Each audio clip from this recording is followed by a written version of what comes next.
continuing exam review. Number 14, for each of the following molecules or ions, draw the Lewis structure, state the molecular geometry, indicate bond angles, state the hybridization, determine polarity, and draw the three-dimensional sketch. So let's tackle this one at a time. So again, it really doesn't matter which technique for Lewis structures that you do, as long as you do the one that makes the most sense for you. So, bromine trifluoride. I know bromine has 7 valence electrons and fluorine has 7, so there's 4 in total, which gives me 4 times 7, 28 electrons. Bromine will be my central because for 2 reasons. 1, there's only 1 bromine and 3 fluorines. 2, if you look at the periodic table, bromine is lower past N of 3 and it can have more than 8 valence.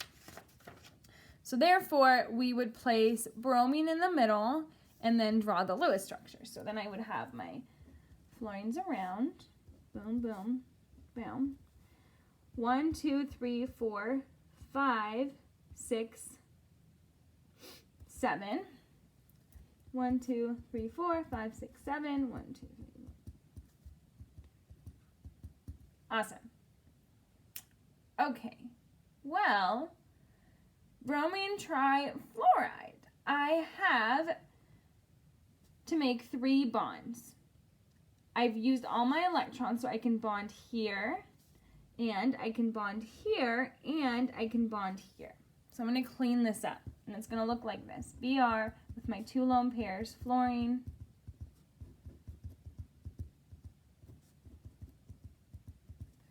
the reason this is allowed is because bromine has that expanded octet because it's in the 3rd energy level. It has d orbitals, which allows us to have more than 8. So what is the hybridization of this? 1, 2, 3, 4, 5. I have 5 electron groups, so this has to have sp3d. What would be my molecular geometry? I have 5 electron groups. How many bonds do I have? 3 bonds and 2 lone pairs. What shape is that? T-shaped. And then my question is, am I polar or non-polar? So when you have an unsymmetric molecule, you will be non-polar. So first thing that I look at is between bromine and fluorine, which one is more electronegative? Fluorine. So they're all coming out, which usually means that they'll cancel each other out and be non-polar.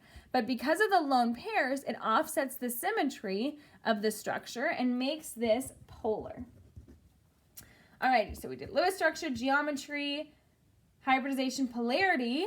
I'm going to do my bond angles with my sketch. So because this is T-shaped, it'll look like this. My bromine goes in the middle, and I'll have my bonds planar,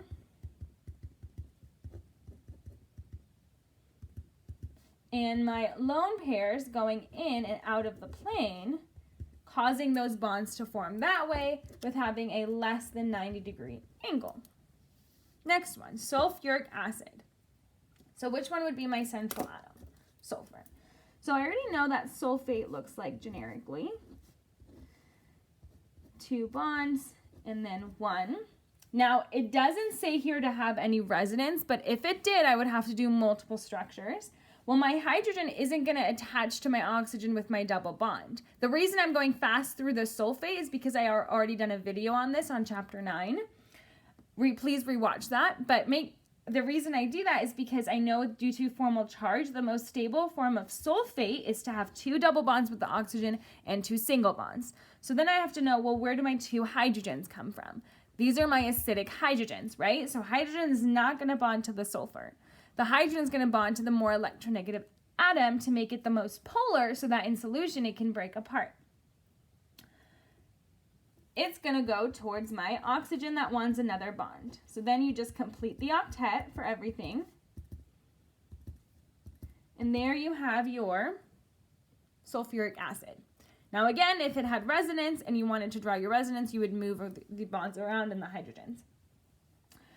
Alrighty, so now what shape is this? Well, I have around my sulfur 1, 2, 3, 4 electron groups, no lone pairs around my central atom, so this is tetrahedral.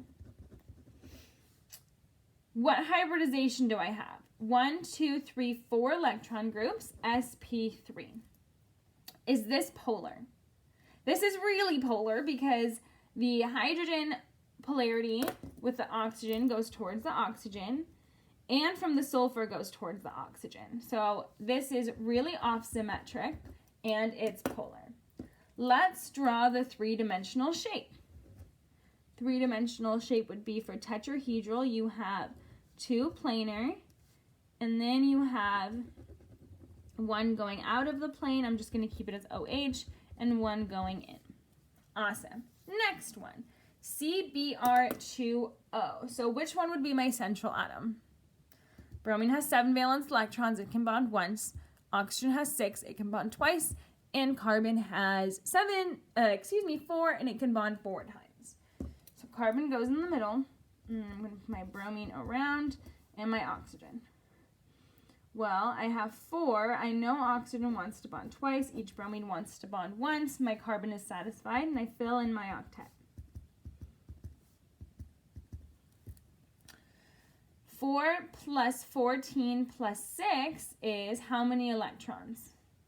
24. 2, 4, 6, 8, 10, 12, 14, 16, 18, 20, 22, 24. Perfect. What is my shape? I have 1, 2, 3 electron groups, so I'm trigonal planar because I have no lone pairs. What is my hybridization? For 3 electron groups is sp2. 1, 2, 3. Is this polar or non-polar? Usually for trigonal planar, it'd be polar if all the bromines were around it. But because the oxygen is so electronegative, it has a net dipole of going up and makes the structure polar. If the oxygen had been bromine, because they're all symmetrically going out of the plane, it would have been non-polar. But because oxygen is so electronegative, everything is pulling up, making the structure very polar. And then the three-dimensional structure of this is just planar of the atoms, all in a 120 degree. I forgot my degree angle up here, 109.5. Okay, last one, sniff. Okay, so I have sulfur, nitrogen, iodide, fluorine, and fluorine. Now, I want you to try and figure out which one would make the most sense to be my central atom. I know iodide, fluorine, and both fluorines and iodide can only have 7 valence electrons, can make 1 bond. Nitrogen can make 3 bonds because it has the 5 valence electrons, and sulfur has 6 electrons, it can make 2 bonds. So at first sight, you'd think, okay, well, that makes sense. I'm going to put nitrogen in the middle. Now, that's great. Try that and see if that would work, though. Another thing that I want you to think about is back on your periodic table, nitrogen is period 2. It only has s and p orbitals, only room for 8, no room to expand in its octet. Sulfur has its room to expand its octet. Therefore, it makes the most sense to be in the middle. So sulfur is actually your central atom. So sulfur, iodide, nitrogen, fluorine, and fluorine. Doesn't really matter how you arrange it. 1, 2, 3, 4, 5, 6. So you'll bond with the iodide here, the fluorine, and then, well, what about the nitrogen? The nitrogen can then bond here, here, and here. So that'll then look like this.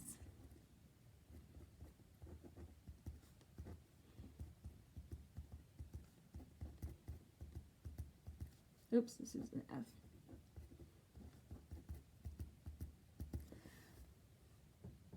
That looks interesting. So then I have 2, 4, 6, 8, 10, 12. Okay, well, I have 12. Doesn't that make sense for what I want for my structure?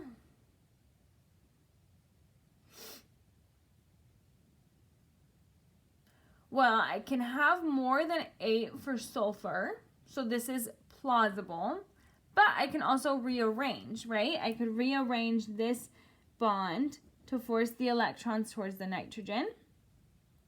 and this. I could get something like this.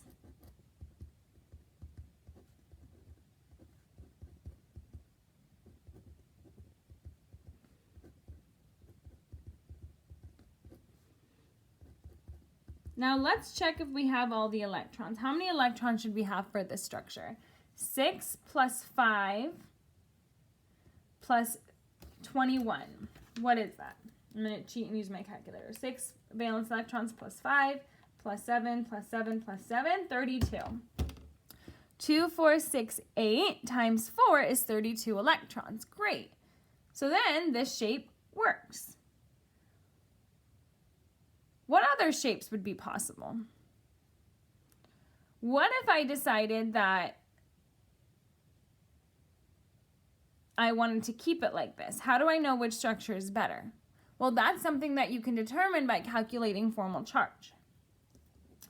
So formal charge would be number of valence electrons. I'm only going to look at the sulfur and the nitrogen because it would be the same for the iodides and the fluorines. For sulfur would be 6 valence electrons minus the number of non-bonding, which is 0, plus the number of bonding, 2, 4, 6, 8, 10, 12. So 12 over 2, which is 6, so that's 0. Then for nitrogen here, it would be 5 valence electrons minus 2 non-bonding minus 2, 4, 6, 6 over 2, and that's 0. Now what about here? Formal charge would be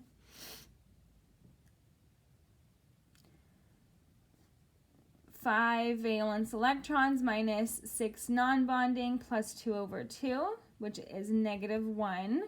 And then for sulfur, it would be 6 minus 0 plus 8 over 2, which is -2. Now let's check to make sure that would work with the iodide and the fluorines. So 7 valence electrons minus 6 non-bonding, 2 over 2. So that's 7, so that's 0. 0, 0, and 0. Okay? So 0, 0, and 0. So this structure is not possible because all of the formal charges of the iodine and fluorines are 0. For sulfur, I got -2, and for iodide, I got -1. That's not possible because this is a neutral element. So my structure that's possible is this one. So then what I want to do is, okay, well now what's my hybridization? sp3. My shape would be tetrahedral because it's 4 electron groups. And am I polar or non-polar? Since everything is pulling outward in a 109.5 degree angle, this should be non-polar. And then my shape would just be S, 2 planar, and then 2 going in and out. So that was a great example of when things are not as obvious as they seem because of formal charge. So, with that said, let's look at this next problem. Draw a labeled molecular orbital diagram of OF and OF+. Okay, so let's just draw a little line here to split it. I have my OF, my oxygen, and my fluorine. So this is a heteronuclear diatomic, but both my oxygen and fluorines occur more to the right and they have pairing, so they neglect sp orbital mixing. So I have my 2s, which is a little bit lower in energy than my 2s for my F, and my 2p, which is a little bit lower in energy than my F, just because this has more pairing, so it's a little bit lower in energy. Actually, flip that. These should be lower in energy.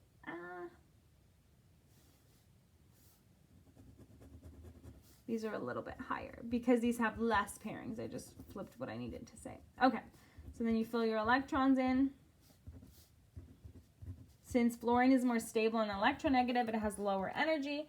Then you make your molecular orbitals. 2s and 2s will make a 2s sigma and a 2s sigma star, sigma 2s. Now, which symmetry goes with the OF? Since they both have high electronegativity, there's this sigma 2p, then pi 2p. pi 2p star, and sigma 2p star. You fill your electrons in one at a time.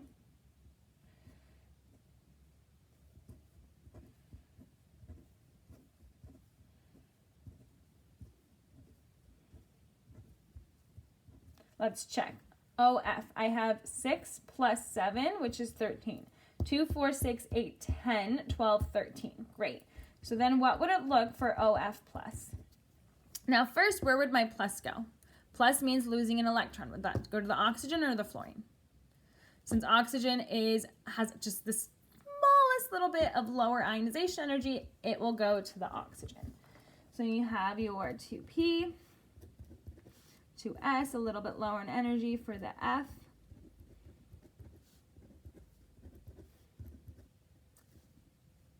And because I lose an electron, I'll only have 3 unpaired for the oxygen. Then you have your sigma 2s, sigma 2s star. Nothing changed here. The arrangement of the orbitals also does not change.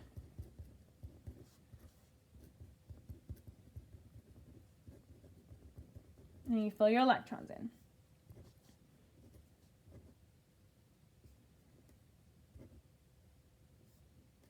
So I took one from here and one from here. Then I take one from here and placed it here and the other one here. Now I'm here. And then one more from here. And then I have one more here and one more here. Since I lost an electron, I should have 12. 2, 4, 6, 8, 10, 12. Great. These are my molecular orbital diagrams, which is what I wanted to do first. Which is paramagnetic, which is diamagnetic? Well, both of them have unpaired, so both are paramagnetic. They both have unpaired electrons. Compare the bond lengths of both molecules and explain. So bond length will come from bond order, so that's equal to 1/2 times, here's the OF first, 2, 4, 6, 8 for the bonding, minus 2, 4, 5 for anti-bonding. 8 minus 5 is 3 over 2 is 1.5. OF plus is bond order, 1/2 times 2, 4, 6, 8. And I lost an electron, I lost it in the anti-bonding, so 4. 8 minus 4 is 2 over 2, 2. So if I compare these, OF plus is more stable because it has a shorter bond.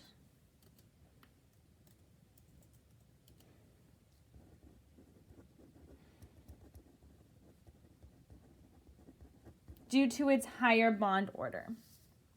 Write the molecular electron configuration of both molecules.